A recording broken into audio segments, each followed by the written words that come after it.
எங்க தலைவனே ஸ்கிப் பண்ற இடத்துல இருக்காங்கன்னா திமுக சரி தெரியும். ஒன்றும் செய்யாம தான் 2 பிள்ளை பெற்றாரா? டிஆர் சார் எந்த பொண்ணையுமே பார்க்க மாட்டார் அப்படிம்பாங்க. பெரியாரே யாருன்னு தெரியாத அளவுக்கு ஒரு ஆட்சியை நடத்திட்டு இருக்கிறது யாரு? முக ஸ்டாலின் பணம் கொடுத்தா நம்ம கட்சியில சேர்ந்து தெரியும்.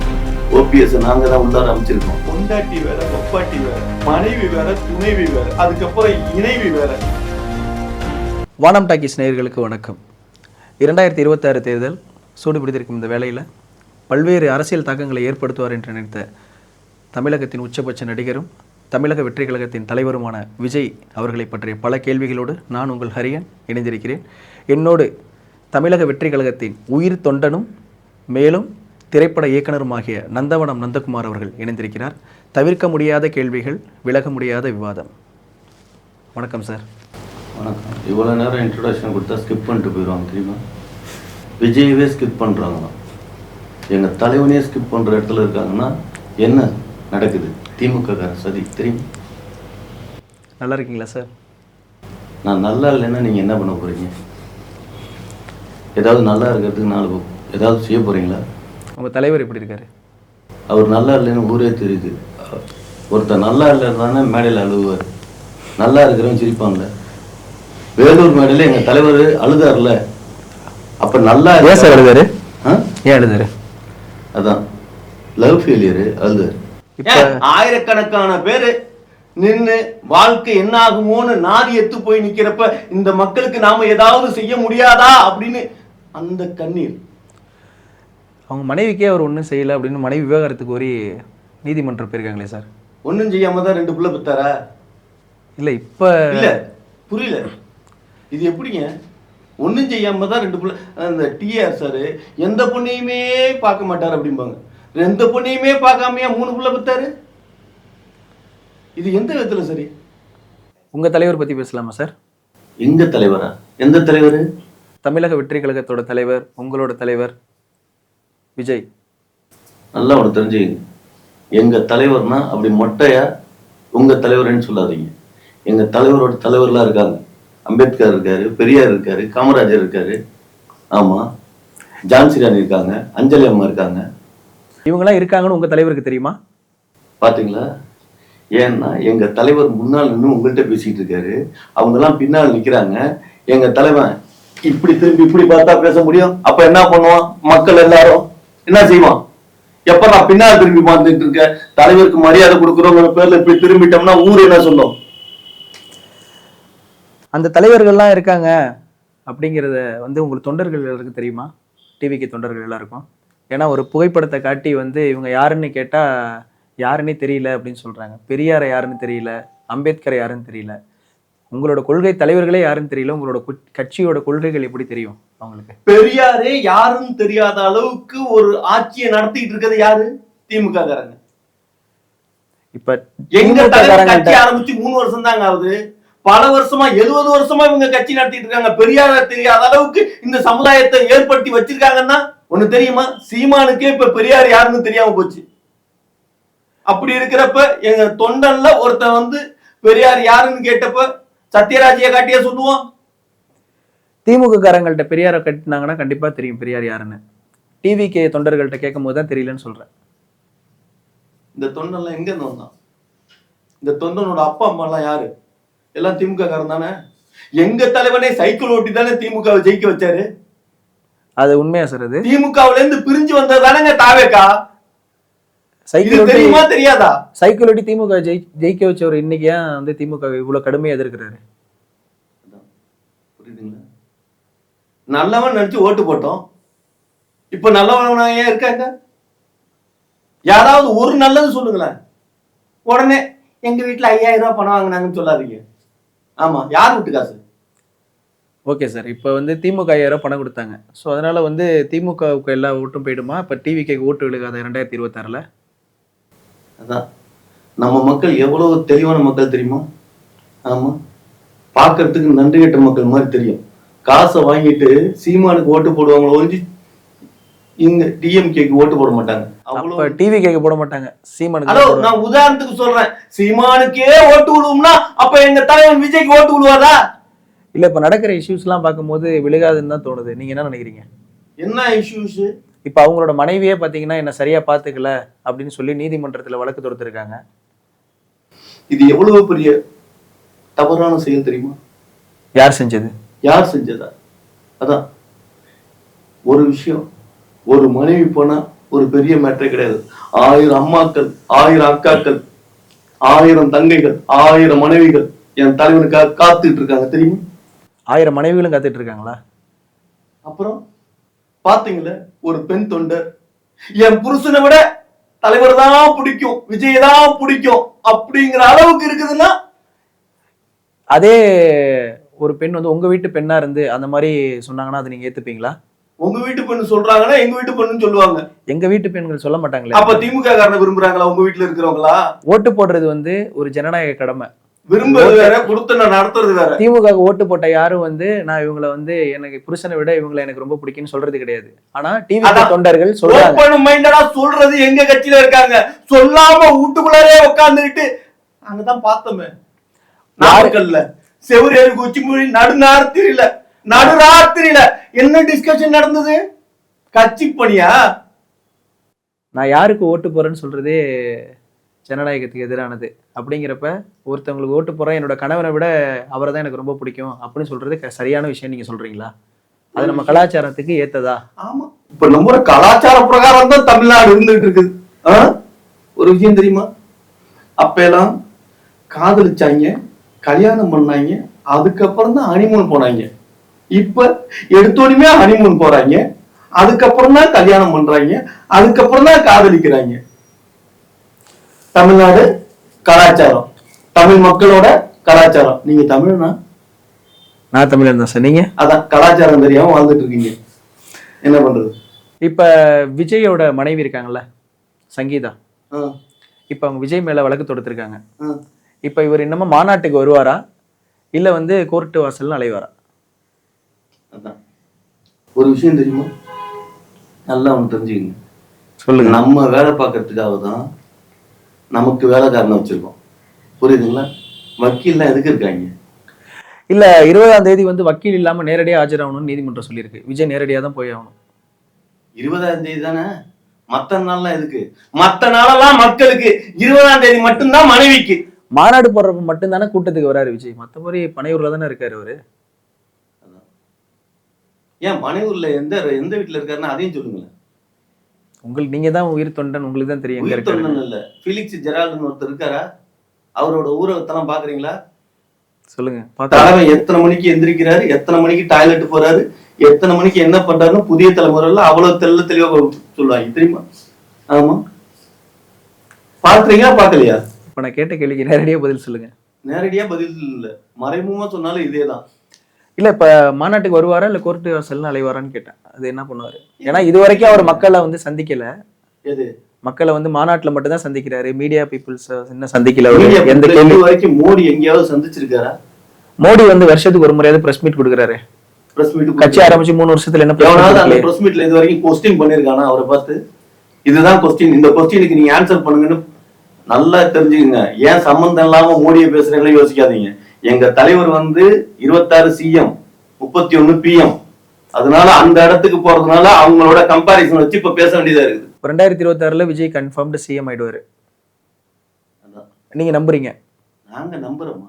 ஹலோ, இப்பவே எங்க தலைவர் வந்து சிஎம் தான். பனையூருக்கா?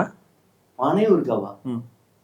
அதான் உங்களுக்கு வந்து இல்ல, நீங்க டிவிகே தொண்டர்கள் எல்லாருமே வந்து பனையூர் தான் தமிழ்நாடு, அதுக்கு வந்து இவர் தான் அதிபர், அதுல இருந்து சிஎம் வந்து விஜய் தான் அப்படிங்கிற மாதிரி நினைச்சிட்டு இருக்கீங்களோன்னு தோணுது எனக்கு. அதான் நீங்க என்ன தெரியுமா, தலைமைச் செயலர் இருக்கு இல்லையா, அதுல உட்கார்ந்துதான் முக ஸ்டாலின் எப்போதும் கையெழுத்து போடுறதுன்னு நினைக்கிறீங்களா? அவர் மக்கள் தலைவர், அவரு தமிழ்நாடு முழுக்க முதலமைச்சரா இருக்காரு, அவர் ஒரு தொகுதிக்கு எம்எல்ஏவாவும் இருக்காரு, எல்லா இடத்துக்கும் போக வேண்டிய சுச்சுவேஷன் வருது. சோ அதனால போகிறாரு. இப்ப இவர் விஜய் வந்து வளத்தூர் தொகுதிங்கிறது மாமனார் வீட்டுக்கு அடிக்கடி போயிட்டு வந்தாருன்னா, இப்ப விஜய் வந்து பாத்தீங்கன்னா நடிகர் இல்ல, இப்ப அரசியல் முழு நேரம் அரசியல்வாதியா ஆயிட்டாரு. கரெக்டா? அப்படிங்கிறப்ப அவர் வந்து இப்ப மக்கள் பணி, களப்பணி தானே அவர் பண்ணணும். இப்ப அவங்க எல்லாம் வந்து 20 வருஷம் 30 வருஷம் களப்பணி ஆற்றிட்டு பதவியில வந்து உட்காந்துருக்காங்க. விஜய் எடுத்த உடனே வந்து சிஎம் ஆகணும் அப்படின்னு நினைக்கிறாரா? மக்களை மட்டும் மாநாட்டுல ஒரு நாள் எல்லாரையும் கூட்டி வச்சு பார்த்துட்டு மீடியா பீப்புள்ஸ் எதுக்கும் பதில் சொல்லாம அவங்களெல்லாம் மீட் பண்ணாம டைரக்டா சிஎம் ஆயிடலாம், பதவிக்கு வந்துடலாம் நினைக்கிறாரா? இல்ல அப்படி வர முடியுமா தமிழ்நாட்டுல? நீங்க புதுசா கேள்வி கேட்கறது மாதிரி கேட்காதீங்க. இதெல்லாம் பல கேள்வியா கேட்டு முடிச்சுட்டாங்க. ஒரு விஷயம் நல்லா தெரிஞ்சுக்கங்க. எங்க தலைவர் வரல வரல வரலன்னு சொல்றது நீங்க. ஆனா எங்க தலைவர் எல்லாரையும் சந்திச்சு பேசிட்டு இருக்காரு. எவனை சந்திக்கணுமோ அவனை சந்திக்கிறாரு. புரியுங்களா? கண்ட நாயை சந்திக்க கூடாது. ராகுல் காந்தியை சந்திச்சு எனக்கு கூட்டணியோட என்னுடைய சேர்த்துக்குங்க அப்படின்னு கேட்டாரு. கேட்டார்ல, எவனாவது போய் ராகுல் காந்தி இல்ல நீங்க என்ன சொன்னீங்க, இந்த மாதிரி நாங்க கதவை திறந்து வச்சிருக்கோம், அவங்க வருவாங்க, அவங்க கூட இவங்க வருவாங்க அப்படின்னு நீங்க வந்து படம் போட்டு காட்டிட்டு இருந்தீங்க. ஆனா இப்ப நீங்களே தானே வாலண்டியரா போயிடல, கூட்டணியில சேர்த்துக்குங்க, எனக்கு கொஞ்சம் தொகுதி கொடுங்கிற மாதிரில கேக்குறீங்கப்பா. டிவி விஷயம் தெரியுமா? சொல்லுங்க. எல்லா கம்யூனிட்டி பேரும் கட்சிக்காரன் அத்தனை பேரும் எல்லாம் தேர்தலுக்கு முன்னாலதான் கூட்டணி பண்ணுவோம். நாங்க தேர்தலுக்கு அப்புறம் கூட்டணி, தெரியுமா? அப்ப வந்து நீங்க வந்து ஜெயிச்ச எம்எல்ஏக்களை வந்து விலை கொடுத்து வாங்கிக்கலான் இருக்கீங்க. தேர்தலுக்கு பின் விலை கொடுத்து வாங்குறோமா? நீங்க சொல்றதுக்கான அர்த்தம் அதுதானே? அவங்களே வந்துருவாங்க. தொங்கு சட்டம்னு ஒண்ணு இருக்கு தெரியுமா? அதை ஏற்படுத்தி எங்க தலைவர் தான் செய்யும். சரி, அப்ப 234 தொகுதியில நீங்க எத்தனை தொகுதி தனிப்பெரும்பான்மையோட ஜெயிப்பீங்கன்னு நினைக்கிறீங்க? 234 தான். அப்புறம் ஏன் நீங்க மத்த எம்எல்ஏக்களை வந்து வாங்கணும்னு நினைக்கிறீங்க? எல்லாரும் நமக்கு வேணும்ல. முக ஸ்டாலின் பணம் கொடுத்தா வந்து நம்ம கட்சியில சேர்ந்துருவாரு, தெரியுமா? அப்படி யாரும் உங்க கட்சியில சேர மாட்டாங்களே. எல்லாம் பின்னால நடக்கும். 3 வருஷத்துல பண்ணாததை எலெக்ஷன் வரப்ப பண்ணி நடந்துரும் அப்படின்னு சொல்றது எவ்வளவு விதமான சாத்தியமான ஒரு விஷயம். ஒரு விஷயம் நல்லா தெரிஞ்சுக்கங்க. ஓபிஎஸ் நாங்க தான் உள்ளார அமைச்சிருக்கோம். ஓ, இது வேறயா? இல்லாட்டினா இவ்வளவு நாளா இருந்தவர் இப்ப போய் ஏன் சேர்ந்தாரு? டிவிகேவோட பி டீம் ஓபிஎஸ், அவரு டிஎம்கேல இருக்காரு. ஆமா, இது எப்படி எடுத்துக்கலாம்? பி டீம்லாம் இல்ல, அவர்லாம் இஜெட்டா இருந்து உள்ளார அமைச்சு விட்டுருக்கோம். ஆமா. ஓகே, இப்போ வந்து விஜய்க்கு எதிராக அவர் வந்து வளர்ந்ததே வந்து டிஜிட்டல்ல தான். இப்போ இந்த கட்சி ஆரம்பிச்சது, அந்த தொண்டர்கள் இவ்வளோ பேர் வந்தது, உங்களோட விண்ணப்பம் படிவம் கூட ஆரம்பத்தில் வந்து டிஜிட்டல் இன்ஃப்ளூயன்ஸ் மூலயமா தான் நீங்கள் இவ்வளோ தொண்டர்களை சேர்த்தீங்க. இப்போ அதிகப்படியாக வந்து டிஜிட்டலில் வந்து டிஜிட்டல் மார்க்கெட்டிங்கில் டிஜிட்டல் இன்ஃப்ளூயன்ஸில் வந்து அதிகப்படியாக அடி வாங்குற ஒரே கட்சி எதுனா டிவிகே கட்சி மட்டும்தான். இது எதனாலன்னு நினைக்கிறீங்க நீங்கள்? தலைவர்னாலயா இல்ல அதுல இருக்க நிர்வாகிகள்னாலயா இல்ல தொண்டர்களாலயா? முதல்ல வந்து இந்த டிக்டாக், இன்ஸ்டாகிராம் இப்படி எல்லாம் பேன் பண்ணாங்கல்ல, சைனாவுல இது மாதிரி ஏதாவது ஒண்ணு இருக்குதா?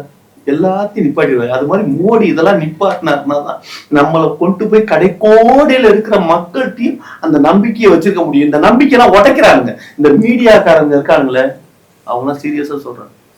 ஒரு விபச்சார புரோக்கர்கள் அது மாதிரி சீரியஸா அவங்களால மட்டும்தான் இன்னைக்கு எங்க கட்சியோட தலைவனோட பேரு வரைக்கும் கெட்ட பேர் ஆயிட்டு இருக்கு. எல்லார் வீட்லயும் விவாகரத்து நடக்காம இருக்கா, எல்லார் வீட்லயும் புருஷன் பொண்டாட்டி சண்டை போடாம இருக்காங்களா பாத்தீங்களா? பின்னாலே கேமரா வச்சு என்னென்ன பண்றாங்க பாத்தீங்களா? எல்லார் வீட்லயும் சண்டை இருக்கும். இவர் ஒரு தமிழகத்துல உச்சபட்ச இடத்துல இருந்து ஒரு உச்சத்தை உதறிட்டு வந்தவர் ஒரு தலைவர். இவரு அவர் வீட்டுல இந்த மாதிரி ஒரு விஷயம்னா வெளியில வரதான் செய்யும். இப்ப வந்து ஒரு தலைவருங்கிறவங்க, நீங்க வந்து விஜய தலைவரா ஏத்துக்கிட்டீங்க, ஒரு அவரோட மானசீக தொண்டனா நீங்க இருக்கீங்க. அவரை எந்த விதத்துல நீங்க தலைவரா ஏத்துக்கிட்டீங்க? அவரோட எந்த கருத்துக்கள் வந்து உங்களுக்கு பிடிச்சி ஈர்த்து நீங்க அவரை தலைவரா எடுத்துக்கிட்டீங்க? ஒரு விஷயம் நல்லா தெரிஞ்சு, என் பேச்ச நானே கேட்க மாட்டேன். இதுக்கு முன்னால ஏதாவது ஒரு கருத்து இப்படி ஒருத்தன் எவனாவது சொல்லியிருக்கானா? கண்டிப்பா சொல்லியிருக்க மாட்டாங்க. யார் பேச்சாவது யாராவது கேட்கணும்ல. அவர் மனைவி பேச்சையும் கேட்கல, அவங்க கூட அழைச்சிட்டு வந்த இவர் இட்னு முசியானந்த பேச்சையும் கேட்க மாட்டாரு. நம்ம பேச்சு நாம கேட்கணும். ஆமா, நாம நினைக்கிறதா நடக்கணும். ஒரு தலைவனுக்கான அத்தனை தகுதி அந்த ஒரு வார்த்தையில இருக்குல்ல. அது இன்னொருத்தங்க எழுதி கொடுத்த வசனம். அதை திரையில வந்து பேசினாரு அவர், அவ்வளவுதானே. அவர் வேற ஒருத்தங்க எழுதி கொடுத்த வசனம் தானே அது. ஒரு விஷயம் தெரியுமா? நான் ஒரு தடவை சொன்னா 100 தடவை சொன்னது மாதிரிங்கிற டைலாக் யார் சொன்னது? அந்த வசனத்தை வந்து அவர் எந்த இடத்துலயும் அரசியலுக்காக பயன்படுத்தல. அவர் அரசியல்வாதி. அவருக்கு அரசியல் வரல, பயந்து போய் பின்னால போயிட்டாரு. இல்லாட்டினா வந்து இருந்தா இதே பேசிட்டு இருந்திருப்பாரு. எங்க தலைவன் பயந்து போய் பின்னால போயிட்டாரா? இல்ல, நான் இப்ப என்ன கேக்குறேன்னா, அந்த தலைவரை அந்த ஒரு டைலாக் வச்சுதான் நீங்க அவர் தலைவரா ஏத்துக்கிட்டீங்களா உங்க தலைவரை? ஏங்க, ஒரு பானை சோத்துக்கு ஒரு சோறு பணங்க. அது மாதிரி அப்படி பதம் பார்த்தோமே இவன் தான் வருங்கால தலைவன் கண்ணு முன்னால தெரியுது இல்ல. இப்ப நீங்க சொன்னதுல இருந்தே நான் கேள்வி கேட்கிறேன். ஒரு பானை சோற்றுக்கு ஒரு சோறு பதம்னு சொன்னீங்க. இப்ப வந்து ஒரு மனைவியவே ஒழுங்கா பாத்துக்க முடியாம மனைவியே வந்து எனக்கு இவர்கிட்ட இருந்து நீதி கிடைக்கலன்னு சொல்லி கோர்ட்டுக்கு போயிருக்காங்க. இவர் நாளைக்கு தமிழ்நாட்டை எப்படி பாத்துப்பாரு? இவர் வந்து மனைவி ஒரு பெண்களுக்கு உங்களோட கொள்கையில வந்து சமூக நீதி, பெண்களுக்கான இடஒதுக்கீடு, பெண்களுக்கான சுதந்திரம் எல்லாம் கொண்டு வந்திருக்கீங்க. அதுல அந்த கொள்கையில இருக்கு. அப்படிங்கிறப்ப தன்னோட மனைவியை சரியா பாத்துக்காதவங்க எப்படி வந்து தமிழ்நாட்டில் உள்ள பெண்களுக்கு எப்படி பாதுகாப்பா இருப்பாரு? வந்து ரொம்ப தப்பாவே புரிதலா இருங்க. ஒரு மனுஷன் நல்லா தெரிஞ்சுங்க. பொண்டாட்டி புள்ளியோட இருக்கிறப்ப சொத்தெல்லாம் சேர்த்து சம்பாரிச்சுக்கு குடும்பத்துக்கு கொடுப்போம்னு நினைப்பான். அதனாலதான் என் தலைவன் வந்து பொண்டாட்டி புள்ள அப்பா அம்மா எல்லாத்தையும் ஒதுக்கி வச்சு இந்த நாட்டுக்காக வந்து நிக்கிறான். திமுக அப்படியா? இல்ல, நான் எவ்வளவு தலைவர்களை பார்த்திருக்கேன். எது எங்க தலைவர் கல்யாணம் பண்ணாம இருந்ததுனால ஒரு காமராஜர் தெரியுமா? கல்யாணம் பண்ணதுனால்தான் இப்ப என்ன பண்றதுன்னு தெரியல. அதனாலதான் எல்லாத்தையும் கழட்டி விட்டுட்டு காமராஜரா மாறலாம்னு இருக்காரு. இப்ப அவரோட மனைவி சங்கீதா சொன்ன அந்த திரைப்பட நடிகை வந்து இரண்டாவதா திருமணம் பண்ணுவாரா விஜய்? பாத்தீங்களா? பொண்டாட்டி வேற ஒப்பாட்டி வேற. அப்ப இருக்கு ஒப்பாட்டி இருக்கவருக்கு. மனைவி வேற துணைவி வேற, அதுக்கப்புறம் இணைவி வேற. அப்ப 2 பேர் இருக்காங்களா? ஒருத்தங்கள 2 பேரு? 2 பேரா? இல்ல, மனைவி ஒருத்தங்க சொன்னீங்க, இணைவி ஒருத்தங்க சொன்னீங்க, துணைவி ஒருத்தங்க சொன்னீங்க. உங்களுக்கு எல்லாம் என்ன தெரியுமா? ராமனா இருந்த எங்க தலைவனை ராமனோட அப்பன் தசரதனா பார்க்க ஆரம்பிச்சிட்டீங்க. ஏன் 3 தான் கணக்கா? தசரதனுக்கு எத்தனை பொண்டாட்டி தெரியுமா? 60,000 பொண்டாட்டி. 60,000 பொண்டாட்டியோட எப்படா குடித்த நடத்தினான்னு கேட்காதீங்க. இதிகாசத்துல போய் பாருங்க, ராமாயணத்தை புரட்டி புரட்டி படிச்சு பாருங்க. 60,000 பொம்பளைங்களோட எப்படி குடும்பம் நடத்துறாருன்னு தெரியும். அது மாதிரி எங்க தலைவனுக்கு என்ன 1 இல்ல 2 இல்ல, எத்தனை இருக்கு? அவர் தலைவரா ஏத்துட்டு உங்களுக்கு எத்தனை இருக்கு? இப்ப ஏன் ஏதாவது ஏற்பாடு பண்றீங்களா? இல்ல, நீங்க தானே சொல்றீங்க எனக்கு அவரோட கொள்கைகள் பிடிச்சிருக்கு அப்படின்ட்டு. அவரோட ஒரு தலைவன் எவ்வளியோ தொண்டனும் அவ்வளி. அதனால கேட்கிறேன், இவ்வளவு சப்போர்ட் பண்றீங்க இந்த விஷயத்துக்கு. தலைவனுக்கு ஏற்பாடு பண்றதுக்கு எத்தனையோ பேர் இருக்காங்க. புஷி ஐயா இருக்காரு, ஆதவர்ஜுனா இருக்காரு, நிர்மல்குமார் இருக்காரு, ராஜ்மோகன், அப்புறம் செங்கோட்டன் கூட எல்லாம் ஏற்பாடு பண்ணி கொடுக்குறாங்க. நீங்க எனக்கு ஏற்பாடு பண்ணுவீங்களா? இப்ப அவங்க எல்லாருமே வந்து கட்சி பண்ணி பாக்குறதா வரல, தலைவருக்கு ஏற்பாடு பண்றதுக்கு தான் வந்திருக்காங்களா? ஒரு விஷயம், தலைவன் கேட்கறத செஞ்சு கொடுக்கறதானே கீழே இருக்கிறவங்களோட அதானே வேலை. உங்க தலைவர் கேட்கிறாரு, கேட்பாரு, செஞ்சு கொடுக்கணும், அதானே முறை. அப்ப ஸ்டாலின் ஐயா கேட்டாருன்னா எவனும் செஞ்சு கொடுக்க மாட்டானா? கொடுப்பாங்களா கொடுக்க மாட்டாங்களா? அவர் முதலமைச்சர், அவர் கேட்டா எல்லாரும் எதுவா இருந்தாலும் செஞ்சு. அதே மாதிரி எங்க தலைவரும் முதலமைச்சர் தான், எது கேட்டாலும் செஞ்சு கொடுப்போம். உங்க தலைவர் எலெக்ஷன்லயே நிக்கல அவரு. நீங்க முதலமைச்சரா நீங்க கற்பனை பண்ணிட்டு இருக்கீங்க உங்க தலைவரை. ஒரு விஷயம் நல்லா தெரிஞ்சுங்க, அப்துல் கலாம் என்ன சொல்லியிருக்காரு? ஒரு கோலை அடையறதுக்கு முன்னால நாம கனவு காணணும்னு சொல்லியிருக்காரு. நாம கனவு கண்டாதான் அந்த கோலை போய் ரீச் பண்ண முடியும். பனையூர்லயே படுத்து நிறைய கனவு காண்றவரும் உங்க தலைவர், படுத்துக்கிட்டே ஜெயிச்சிடலான்ட்டு. ஏன் எம்ஜிஆர் அமெரிக்காவில படுத்துக்கிட்டு ஜெயிக்கிறப்ப அதுக்கு முன்னாடி இங்க இருந்து படுத்துக்கிட்டு ஜெயிக்க முடியாதா? அதுக்கு முன்னாடி ஒரு எலெக்ஷன்ல நின்னாரு, பெரும்பான்மை வெற்றி பெற்றாரு. டிஎம்கேல இருந்து வெளில வந்து ஏடிஎம்கேன்னு ஒரு கட்சியை உருவாக்குனாரு. அண்ணாவை பற்றி அண்ணாவோட தம்பின்னு ஒரு பேர் எடுத்தாரு. அந்த செல்வாக்குனால அவர் படுத்துக்கிட்டே ஜெயிச்சாரு. உடல்நிலை சரியில்லைனாலும் அனுதாப ஓட்டு வாங்கி ஜெயிச்சாரு. இப்ப அந்த அனுதாபமே பாத்தீங்கன்னா சங்கீதா பக்கம் போயிடும் போலயே. ஏன்னா விஜய்க்கு வந்து இப்ப வந்து பெண்களோட வாக்கு எல்லாமே விஜய்க்கு விழுகாம போயிடும் நினைக்கிறேன். அதான் சங்கீதா வந்து டிஎம்கேல எம்எல்ஏ நிக்க வைக்கிறதுக்கு பிளான் பண்றீங்க நீங்களா? எதனால அவங்களுக்கு என்ன அவசியம் இருக்கு? ஒரு உச்சபட்ச நடிகர், இப்ப நாளைக்கு அவர் எலெக்ஷன் அவரோட பேர் அந்த நேரத்துல கெடுக்கல அப்படின்னா அவர் தான் சிஎம், நெக்ஸ்ட் சிஎம் அப்படின்ட்டு எல்லாருமே பேசிக்கிற ஒரு தலைவர் அவரு. இப்ப அவரு ஒரு முதலமைச்சரோட மனைவியா இருக்க ஒரு மனைவி விரும்புவாங்களா, இல்ல வந்து ஒரு டிஎம்கே கட்சியில எம்எல்ஏவா இருக்க விரும்புவாங்களா? எதனால வந்து இந்த சூழ்நிலையில எலெக்ஷன் வர போறப்ப இந்த ஒரு முடிவு எடுத்தாங்க? ஏங்க என்னங்க கேள்வி கேக்குறீங்க? இதெல்லாம் ஒரு கேள்வியா? ஒரு விஷயம், எங்க தலைவர் முதலமைச்சரா இருப்பாரு, அதே எங்க அண்ணி எதிர்கட்சியில வந்து எம்எல்ஏ இருப்பாங்க. நீங்க அண்ணின்னு சொல்றது திரிஷாவையா, இல்ல நீங்க சொன்ன மாதிரி கீர்த்தி சுரேஷையா, இல்ல வந்து சங்கீதாவையா? 3 பேர்ல யார் அண்ணின்னு சொல்றீங்க? இல்ல வாயில வருது, இப்படி எல்லாம் பேசாதீங்க. இது என்னது? ரொம்ப மகா மட்டரமா அண்ணினா ஒரே அண்ணி தானங்க. யாரு அந்த அண்ணி? யாரு அந்த அண்ணி? யாரா அண்ணினா ஒரே அண்ணி, அவ்வளவுதான். பேரு சொல்லி நிரூபிக்க தமிழ்நாட்டுக்கே தெரியுங்க. ஆமா, அண்ணினா ஒரே அண்ணி. சரி, உங்க அண்ணி வந்து எம்எல்ஏவா இருப்பாங்க டிஎம்கேல, இவர் சிஎம்மா இருப்பார். வந்து உங்க அண்ணி வந்து யாழ்ப்பாணத்துல வந்து ஒரு மிகப்பெரிய செல்வந்தரோட மகள் தான். அவங்க வந்து இந்த மாதிரி ஒரு எம்எல்ஏவா போறதுக்கு வந்து விரும்பக்கூடிய ஒரு நபரா இருப்பாங்களா? இது நீங்களே உங்க அண்ணியை வந்து தரம் தாழ்த்துறதா உங்களுக்கு தெரியலையா?